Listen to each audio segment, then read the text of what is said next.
Ale kumanga motema moto yaya.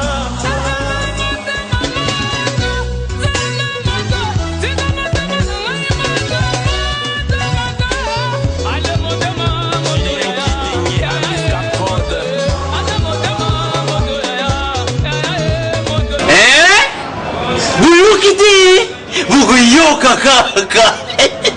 Kinshasa Nabiso Kin eleki partout. KNB Kinshasa Nabiso Kin eleki partout. Kinshasa eleki partout. Mikuru neza bino pardon. Jima sala ilo karata kate. Ya ona benga yo. Jima mukende. Umela. Bana Kin. Kebana jago zape so kute nango KNB Téléma.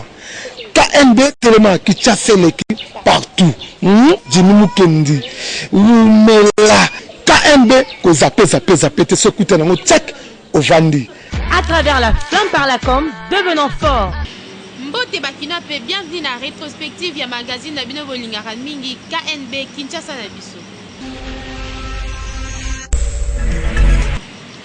Mukula lundi to l'accès qui bino ndenge ba présentatrice ya magazine KNB bakenda ki na orphelinat bien heureuse à Noirit pour na honorer engagement na bango bazwaka depuis le 17 février dernier yango bazonga ki lisusu na cadre ya rentrée scolaire pour na ko soutenir bango bolanda.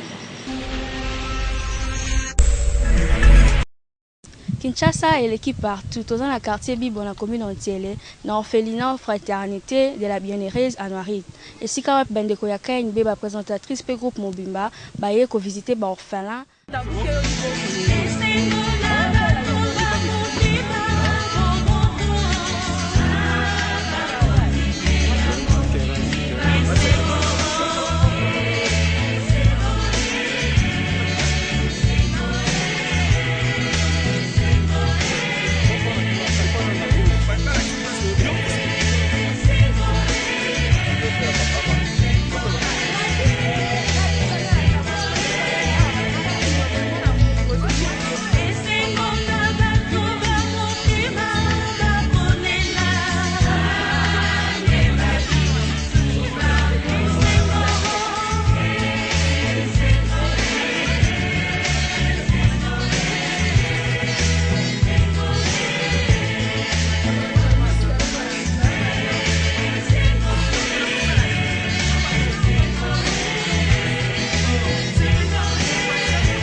Pambate obatela kibiso utotongo pengonga oyo totondio mingi penza awa tokutani okati ya libota elongo na bandeko babiso ya KMB baye basali te mokolo malelo bana baye bazwa lisusu esengo ya kozonga kelasi ya bango yo moto bongisaka manso zala okati ya biso masolo mabiso to bokutani babiso balelo yo me osala te eleka malamu to kotondo pamba to batelaki bango uto bandako pe bakomi na esika eye balingi te basalisa bana babiso mokolo moko bakoma bato batina okati ya mokili okati ya lisanga pe okati ya eklesia misantu na bisengo mwambe esengo na bino bato bamotema mawa nzambi bokonzi bwa likolo bozali po ya bino esengo na bino bokosalisa baye bazali na pasi nzambi nde bokomona bokonzi bwa likolo mokonzi totiki bango maboko mayo obakisela bango pe opambola bango na ino wana losambo ya biso yo ozali mokonzi obileko biso seko amen. bien Wakanja, Cœur immaculé de Marie, Sacré Cœur de Jésus, et confiance en toi.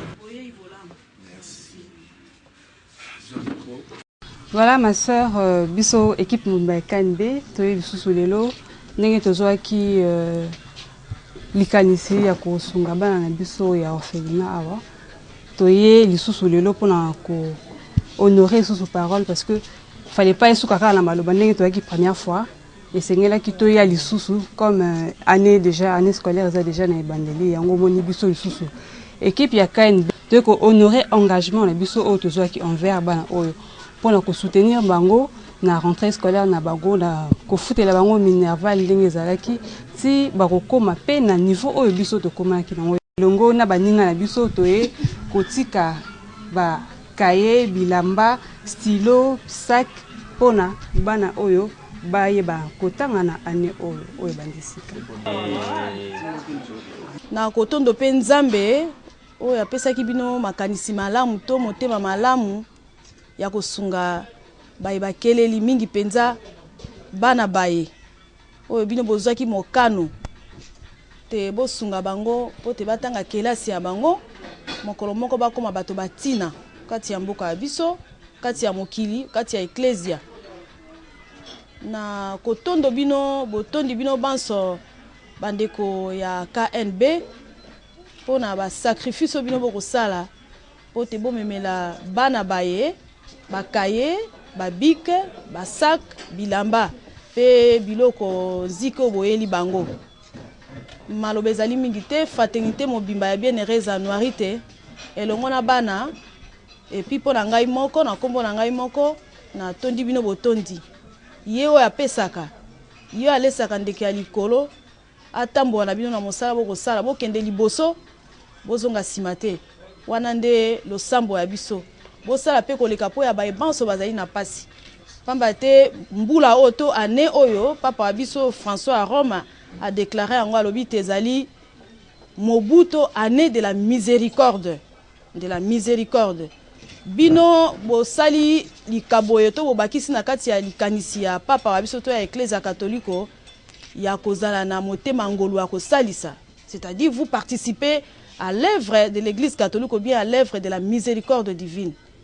Na ngolu wana Nzambe azongisela bino lokama na lokama esika ewuti pe misame ya bino ekende liboso KMB ekende liboso ezonga sima te na tondi bino botondi na obika. Il faut le bonheur, suffit d'une phrase, d'un mot. Puis le bonheur, juste un sourire, un regard. Il faut le bonheur, il suffit d'une phrase, d'un mot. Puis le bonheur, juste un sourire, un regard. Il faut le bonheur, il suffit d'une phrase, d'un mot. Puis le bonheur, juste un sourire, un regard. Des fois le bonheur, il suffit d'une phrase, d'un mot. Puis le bonheur, juste un sourire, un regard. Des fois le bonheur, il suffit d'une phrase, d'un mot.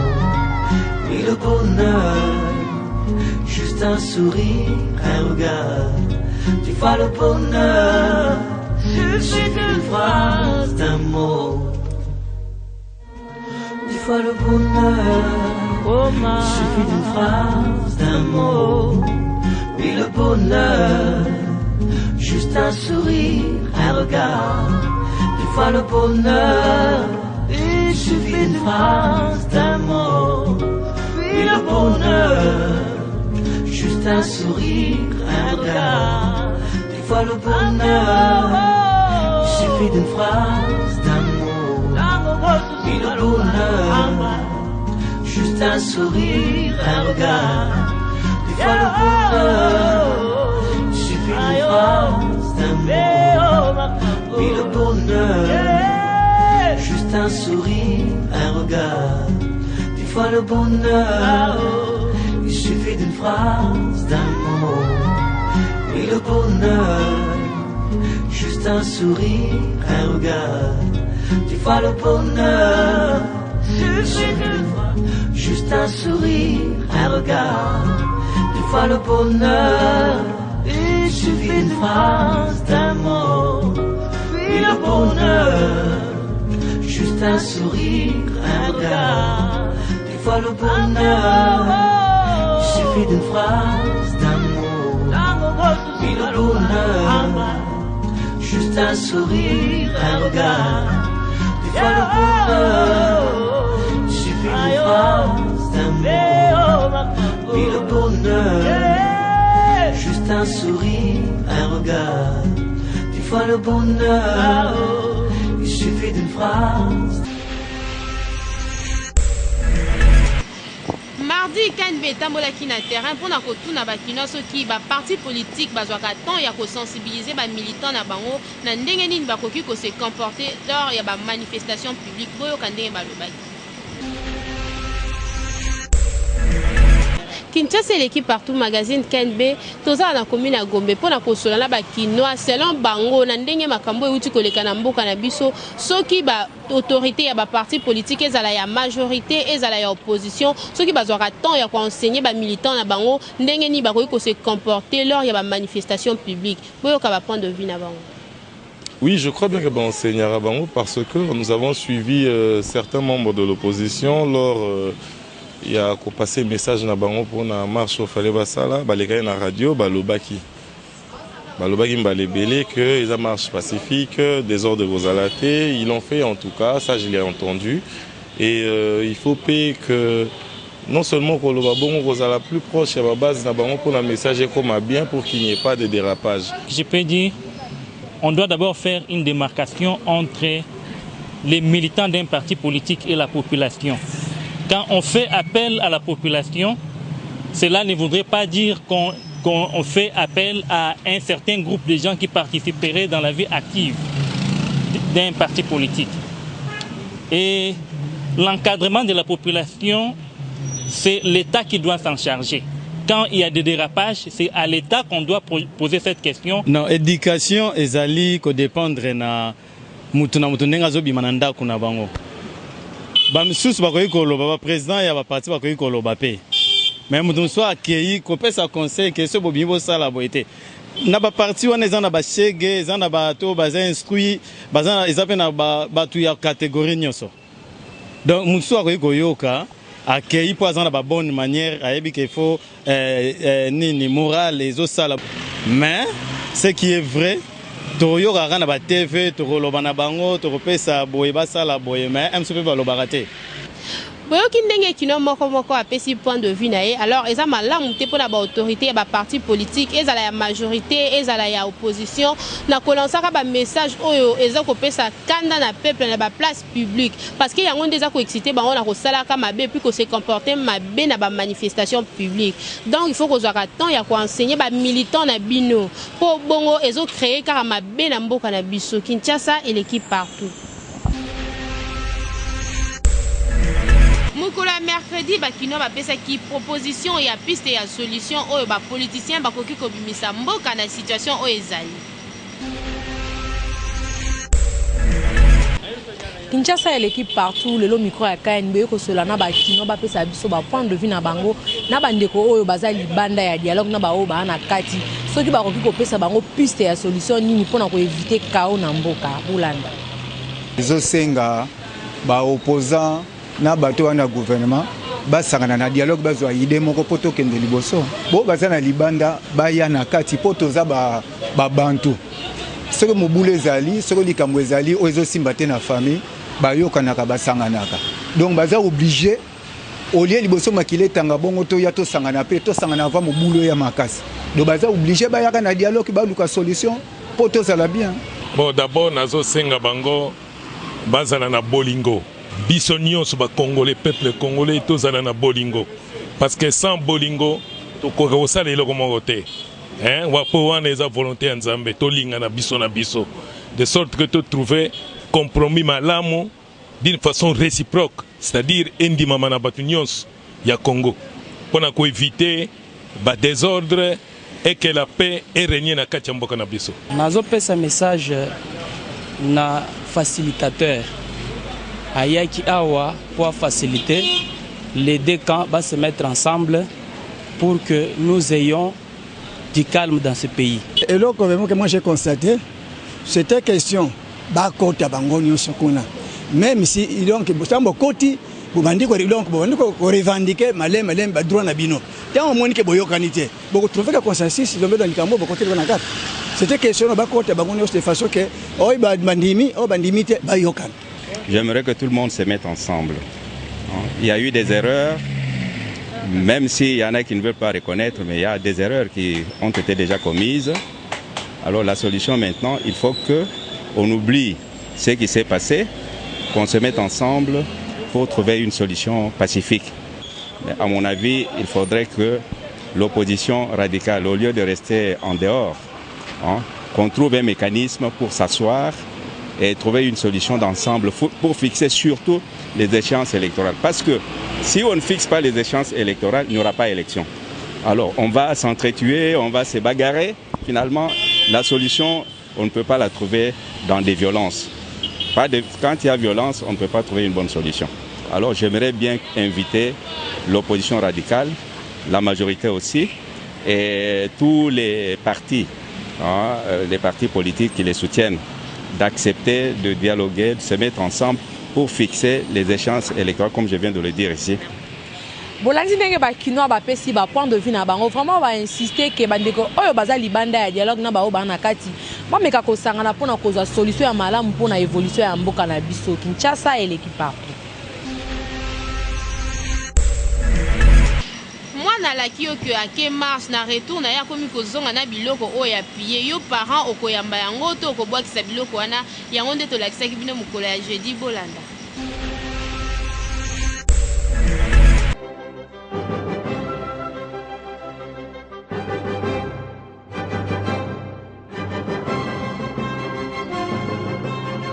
Magazine KNB toza na commune ya Gombe pona kosola na ba parents ba yebisa biso soki bovani na ndako que mwana na yo alaki yo papa na ke kosala marche na retour na ya komi kozonga na biloko oyo ya piller réaction na yo papa kozala ndenge nini oko garder biloko wana to ko benga na mwana na biloko wana boka réponse à ba parents.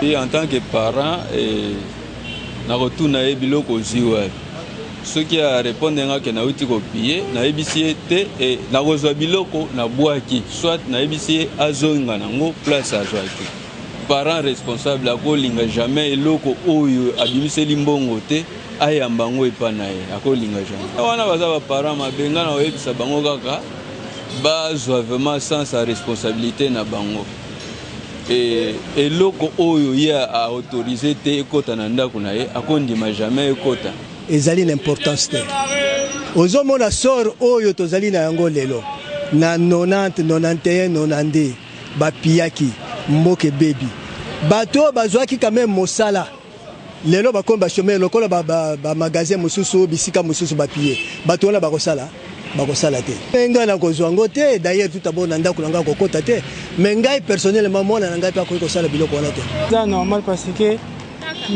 biso toyebi ke marche zara pacifique selon ndenge bambeko epesami alors pacifique ça veut dire que botambola boke ko réclamer eloko eza au l'état gouvernement to mbeko la biso yebi eza légal boke bo déposer esili mais c'est comme que bo banda ko buka to banda eza susu ko piller ko za biloko ko mema na ndako wana eza susu marche pacifique te toki mwana toleki na ngai abimaki na balabala azongi na biloko ya koyiba soki aye na ndako na ngai akokota kutute puisque mwana wana soko otikiye premièrement aza kuluna tango akoti na magasin ayibi biloko oyo ezo faire avancer mboka na biso mwana wana premièrement aza criminel akokota na ndako na ngai te. C'est inacceptable d'abord en tant que parent.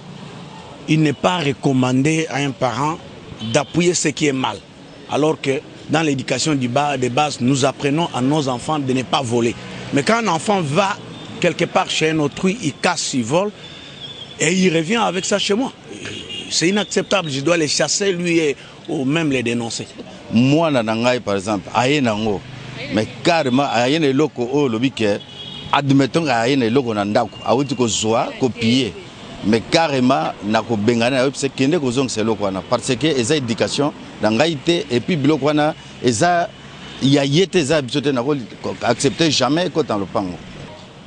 Boyoki ndenge ba parents ba pesi point de vue na bango alors eza malamu te surtout na biso ba jeune tant que marche okende pour na ko réclamer ba droit na yo mais eza te que ko kende copier parce que copier wana ozo contribuer na chute na mboka ozo faire avancer mboka te parce que so bozo marcher bozo linga mboka ya avancer kende liboso mais yo tant copier yeba ki ozo créer kaka mabe pour na mboka en tout cas eza malamu te so ko marche suka na marche tika ba magasin ya batu e vanda Kinshasa il équipe partout. Mukolo ya vendredi ba reporter ya magazine KNB ba kitaki na terrain pour na kosolola na ba kinois par rapport ya ouverture ya information judiciaire au PGR Azwaki. Kinshasa et l'équipe partout, procureur général de la République a ouvert information judiciaire par rapport à l'événement il y a le 19 et le 20 septembre pour établir la responsabilité de part et d'autre. Il y a un autre ceux qui ont infraction est établi. Et la majorité, et l'opposition, ceux qui ont réponse. Justice fait équitable. Ceux qui bazo kolukaba kanga bato opposition baluka pe bato ya majorité o babuka pe biloko ya bato ya opposition mais pour conclure il faut kaka mboka basala dialogue inclusif pour paix et zala. PGR a le droit parce que le parquet il fait la poursuite, il n'arrête pas, il ne punit pas. D'abord il devait faire la poursuite judiciaire après avoir établi qui est l'auteur de quoi. Allez, on l'arrête. Il est congolais, il doit quand même respecter la loi. Il ne peut jamais piller, il ne peut jamais détruire, qu'il soit question de l'opposition ou du pouvoir. Ça dit peuple, à moins que ça ne va pas. Allez, Azir, mon tomara kokangamazate. Peuple, mon tabimaka sa makamboa. Tomara basaki, likamoko ma base à l'opposition et à la côté à la majorité. Mon tomara kokangamazate. Ça dit peuple ça ne va pas. Je dis ceci, il faut que les hommes politiques s'entendent pour le bien-être de la population. C'est tout. Mais le procureur général de la République, c'est un chevronné à la matière. Hein? Le parquet doit poursuivre. Le procureur doit poursuivre. Hein? C'est son rôle. Il poursuit même par humeur. C'est ça le droit. Ah, mais alors, s'il poursuit qui constate que celui qui a commis un manquement, pour qu'il réponde au regard de la loi, c'est tout. Il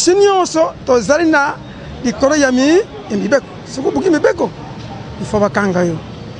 Il faut pas l'imbisoyo. Il tumbo oyo ça sali. La majorité, pour constater un dingue bazor bokuna na moni on télévision. Hein? Chance de kutana na bino. Pambate, ce que majorité disent, muto ale atundaki na muto adaki tazana nsala. Yoko kutumure. Osala ni. Muto ale yo so liago tundi. Bon ngai na lali nsala tango yo ye. Bon, yo busenga muto na sana nsala. Est-ce que tu yokana? Yokana.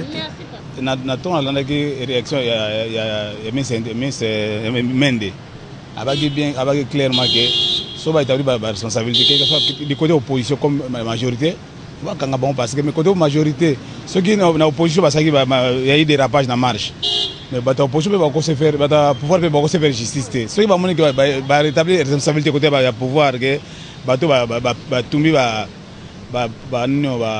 siège à la partie politique à l'opposition, so ba moni bango ba kanga bango ti ba ko civil même loi même na justice ça pour tout le monde quoi. Bolandi ba point de vue ya bakinois moko na moko pe ya lobby ndenge oyo azokanisela. Alors commentaire ya kobakisa ezate justice sala musala nango malamu ndenge sala ka Kinshasa et l'équipe partout. Maman oyo ayena mwana na ye ya mwasi na libala sima mikolo aye ko apprendre que abimaka na mobali na ye pe akomi lisusu na zemi ya mobali na ye. Okosala ndenge nini po gérer situation wana nde tolakisaki bino mokolo ya samedi. Kinshasa, c'est l'équipe partout, magazine KNB. Toye ko solana ba kinois, ce qui maman oya yena mwana na ya mwasi na libala et que si mami ko apprendre que mwana na wana ba koma ko bimana mobali na ye et puis azali susu na zemi ya mobali ne wana oya ko benga papa. Yango tongi toyeba, ce qui maman apprendre makambo ndenge wana décision na yo ekozala ndenge nini boyo ka ba prendre. Comment ça t'a pas azui mwana azali alali na mama alali pe na mwana. Azwa mwana na ake kovanda na epo eza makila na moya bwaka ezate ti akobota babokola mwana na me mobali wana vraiment c'est un satan alati bilate la moko boye mama papa wana akozwa nayo na mwana yango wana moni kama ba mama baye bakobatela bana ye pe ndaza za défaut bana kolisi bango bien te mwana koko matina niveau abisa bilamba na devant papa na ndenge po mutakolisi ko papa na papa mabe donc aboya aye bande na rodike bana na epe avanda na bana ponga ndena sabo so mama nanga to vanda na bien bo mobile na yazo dinganga na ko bisa mama nanga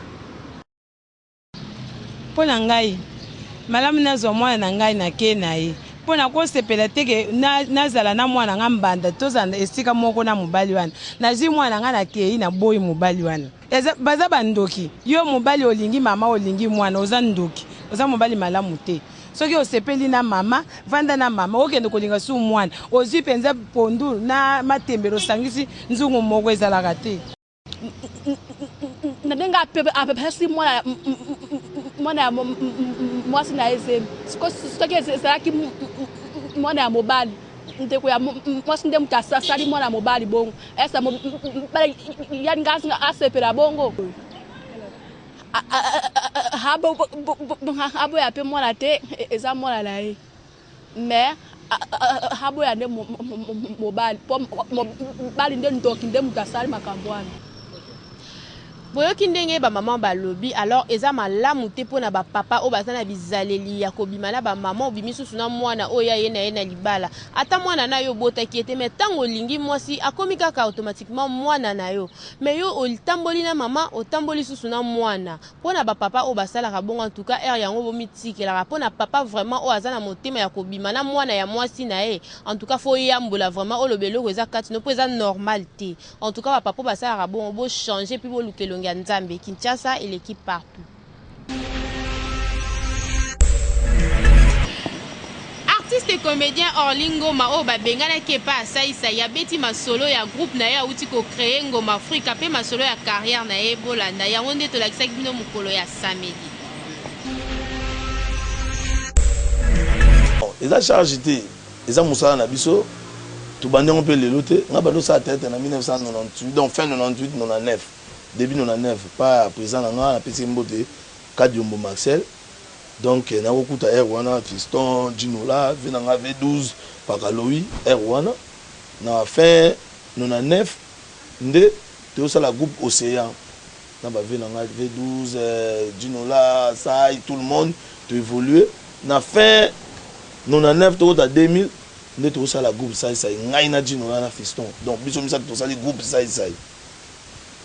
si le lot ça fait 16 ans donc ça veut dire na tambouli na salbe moi parcours mingi na masolo ngo donc na yebi ngo na o na niveau nga na yebeli na zali kolote na pe na CT mais au moins na yebi na niveau na yebi lelo soko bengani lelo un boulanger moko o azali ana expérience moko boye na compagnie na bango balongole lelo ba ko mama santé tozue mécanicien moko boye azaka na garage moya munene bolongole ba ko sala pe moi télé ne monke abongisa ataka ba boulon kaka asala atamo ba plaquette kaka pour les musala na pour vivre ya moni Orlingo ma na tanyo so asali na théâtre akoti ka musala ngo bongo te faut musala pe e futaye faut vivre pe na musala ya moni ke na ko ken pa bande ko nga ba ebele ba président ba ebele ya ba groupe na ko ke pe na beti koroko atana o na yebi te nde ba oloba mais ba ozwa nga faut zala ta poto mais natali lelo na seli mutu 16 ans 10 ans et ba ingratitude abu et le biso na sela mutu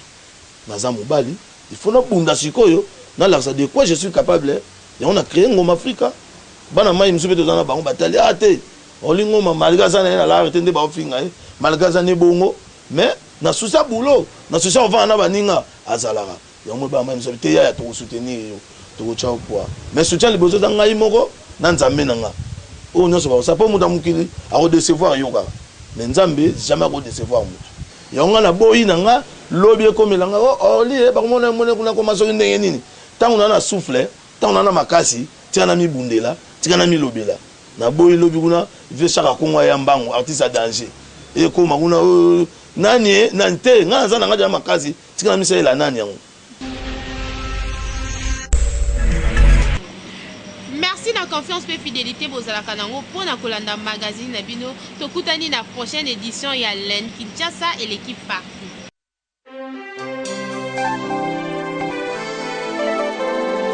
À travers la flamme par la com, devenons forts.